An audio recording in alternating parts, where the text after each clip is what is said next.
Good morning, everybody. So nice to hear your beautiful faces again.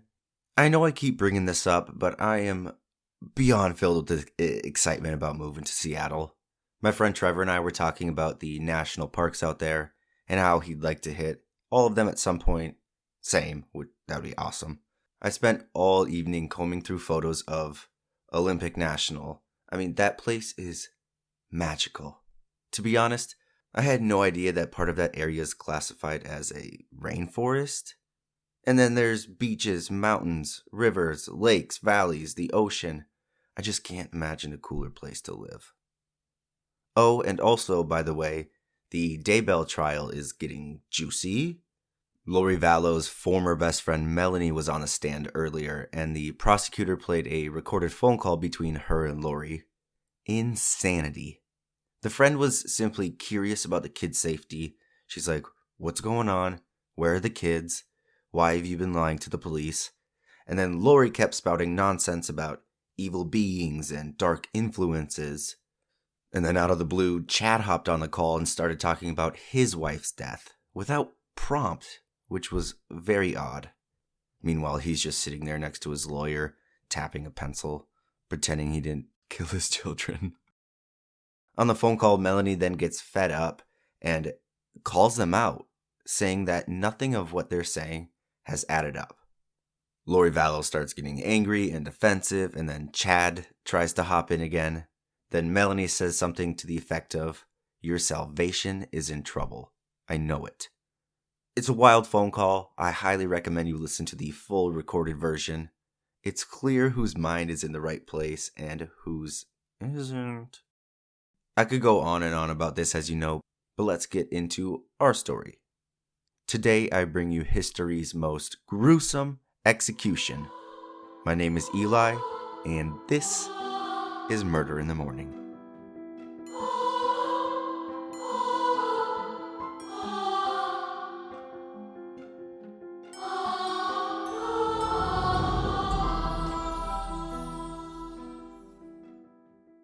My sources for today come from the historical crime detective blog created and authored by Jason Lucky Morrow and a British newspaper blog article.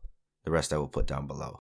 You might think that botched executions are a thing of the past. Welp, I'm here to tell you quite the opposite. They may be less public or less bloody or less innovative, but botched executions are much more common than I would like to imagine. Quote, on December 7th, 1982, Texas strapped Charles Brooke to a gurney, inserted an intravenous line into his arm, and injected a lethal dose of sodium thiopental into his veins, launching the lethal injection era of American executions, end quote. According to deathpenaltyinfo.org, in the 40 years since, U.S. states and the federal government have put to death over 1,300 prisoners by some version of this method. Touted as swift and painless and a more humane way to die, just as execution proponents had said nearly a century before about the electric chair, the method has proven to be anything but. Experts say lethal injection is the most botched of execution methods, estimated to go wrong more frequently than any other method.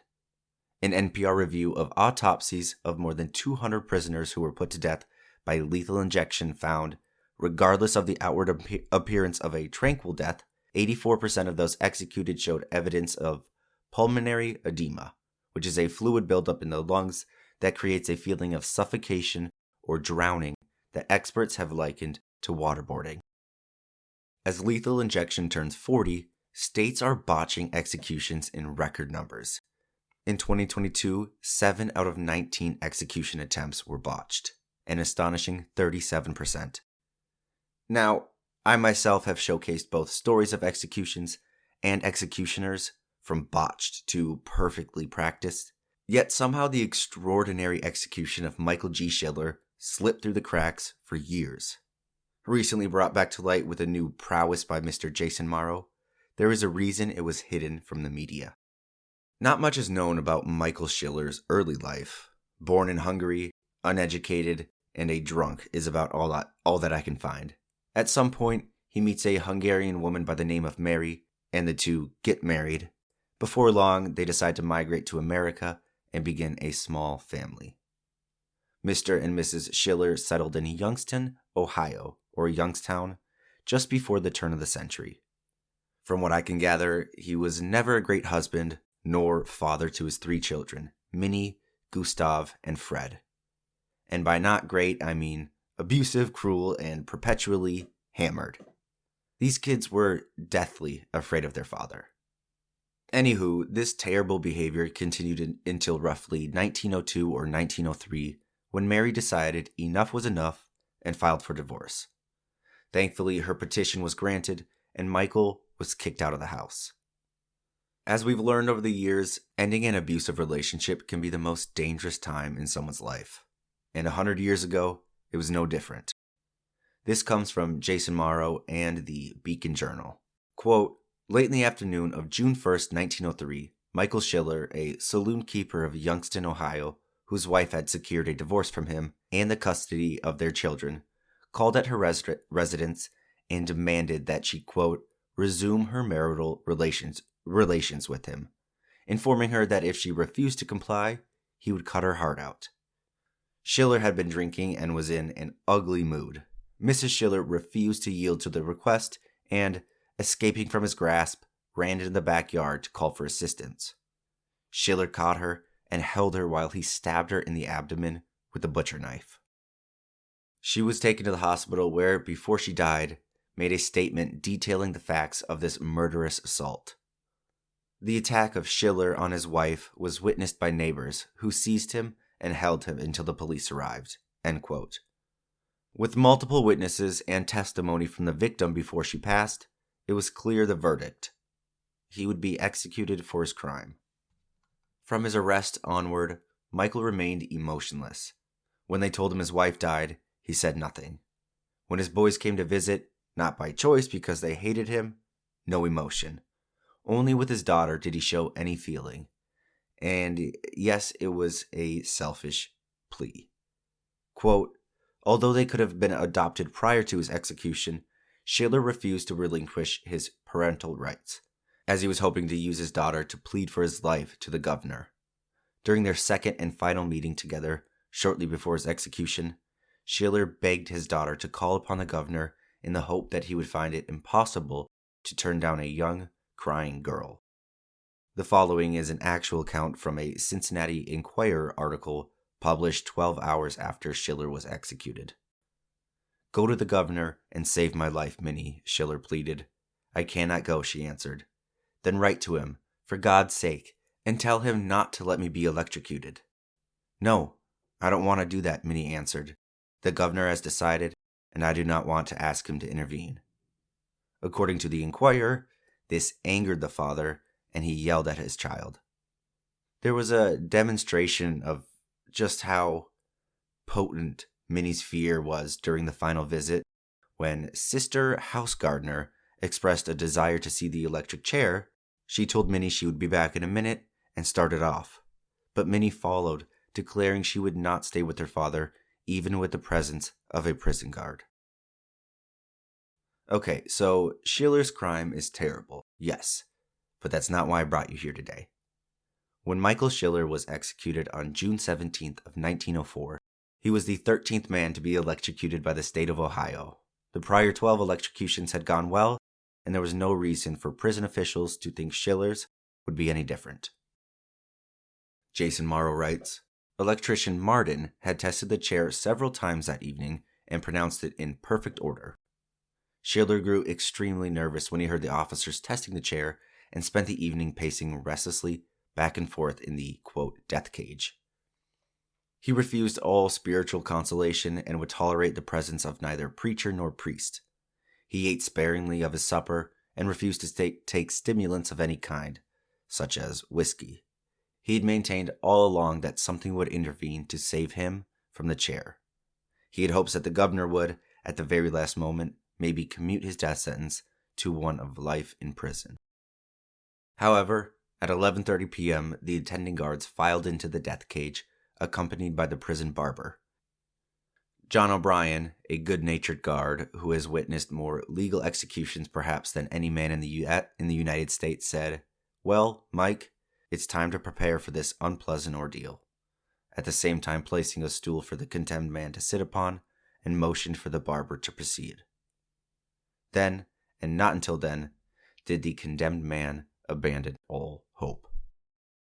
Just as the old clock struck the fatal stroke of 12, the muffled tread of approaching footsteps were heard within the outside corridor. In a moment, the old death chamber door swung open, revealing a crowd of 35 or 40 men formed in a semicircle around this fatal chair. At a nod from Deputy Warden Wood, the death march was started, and Schiller appeared in the doorway leaning heavily on the arm of guard O'Brien. Skilled hands quickly adjusted the straps, the death-dealing electrodes were placed upon his newly shaven head, and the black cap, which completes the last act of this fatal drama, was drawn over his eyes. Warden Edward Hershey asked in a clear, firm voice, "Michael Schiller, have you anything to say before the sentence of the court shall finally have been carried out?" Schiller's lips moved, but no sound came from them. The warden held his watch in his right hand, and with his left, he reached for the fatal lever, and as he broke it, the body of Schiller shot upward as far as the clamps would allow it to go. There was a low hissing sound as the 1,700 volts of electricity went coursing through his body. This was continued for 7 seconds. Then, the current was reduced to 250 volts for the remainder of the minute, and finally the current was shut off and his body relaxed.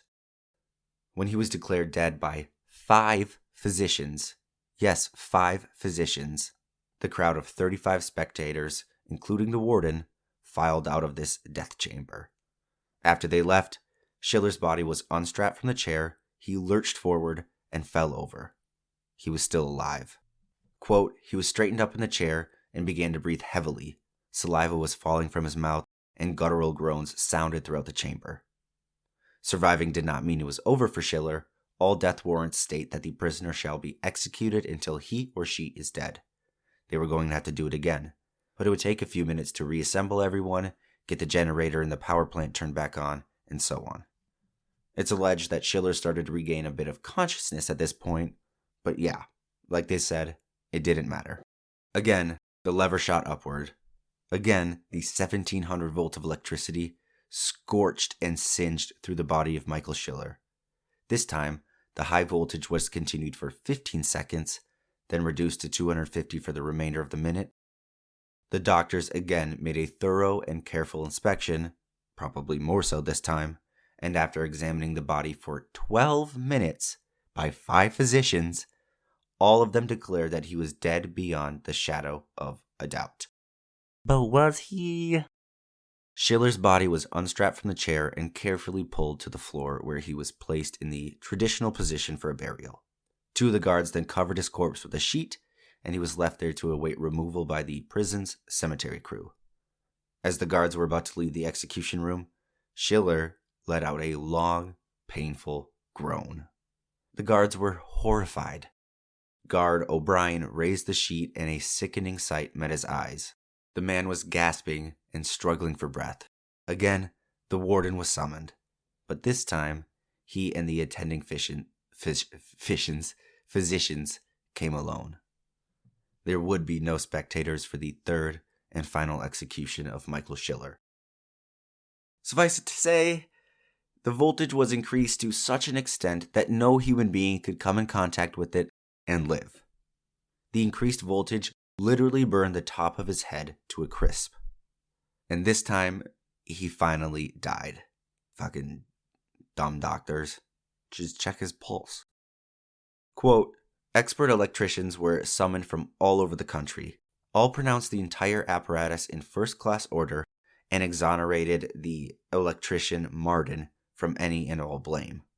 So why didn't he die like the 12 previous men died on the chair? Apparently, Schiller had scarcely tasted water for several days prior to his execution, nor drank any liquor, and this is the only plausible theory for his great resistance, end quote. I guess there just wasn't enough water in his body, huh? And that, my friends, is the wonderfully awful execution of dear Michael Schiller. I still can't believe I had never heard that horror story before. So again, thank you, Jason Morrow, for bringing this story back to light. And thank you for taking the time and listening in today. As always, I hope you folks enjoyed the story. Stick around for an update on the missing and murdered Kansas women. Okie dokie. Bye-bye. Love you.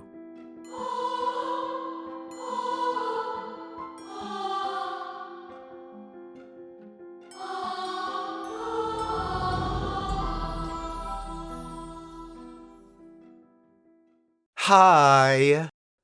So last episode, I think, I briefly talked about 2 murdered women from Kansas and how a few people were arrested in connection. Well, I have an update for you. Titled, God's Misfits. Grandma allegedly confessed to a role in the deaths of 2 Kansas women. Written by Samira Sadiq. Quote, a grandmother who police say is part of a fringe anti-government group allegedly indicated to authorities that she had a role in the slaying of 2 Kansas women, one of whom was in a custody battle with her, according to investigators. Tiffany Adams, who is 54, that's the grandma, was arrested alongside 3 others in connection with the killings of Veronica Butler and Jillian Kelly, who disappeared on March 30th from an Oklahoma road when they were on their way to pick up Butler's children from Tiffany Adams. On April 13th, the Oklahoma State Bureau of Investigation announced the arrest of Adams, her boyfriend Tad Burt Cullum, who was 43, Cole Earl Twombly, who was 50, and Cora Twombly, who was 44. All 4 are allegedly members of this fringe anti-government religious group titled God's Misfits. In a new affidavit by the OSBI, authorities claim that following the arrest, Tiffany Adams shared information with investigators suggesting she had a role in the killings. After her arrest on April 13th of 2024, during an interview, Adams made statements to law enforcement indicating she was responsible for the deaths of Butler and Kelly. This new affidavit also confirmed that Butler and Kelly's bodies were found on a property leased by Callum, her boyfriend. Authorities claim they also found a stun gun at the site and that Callum had bought 5 stun guns a few days before the woman went missing. End quote. So it seems clear who is responsible, but hopefully we'll soon have more information as to who played what roles, who in fact did kill these 2 women, or maybe if there are possibly any more victims out there of these so-called God's misfits. But that's where we stand today. Just doesn't seem real, some of these weird, crazy people out there. But that is all I have for you today. I hope you've enjoyed. Thank you all again. Truly, it means the world. Have a great rest of your day. Okie dokie. Bye-bye. Love you.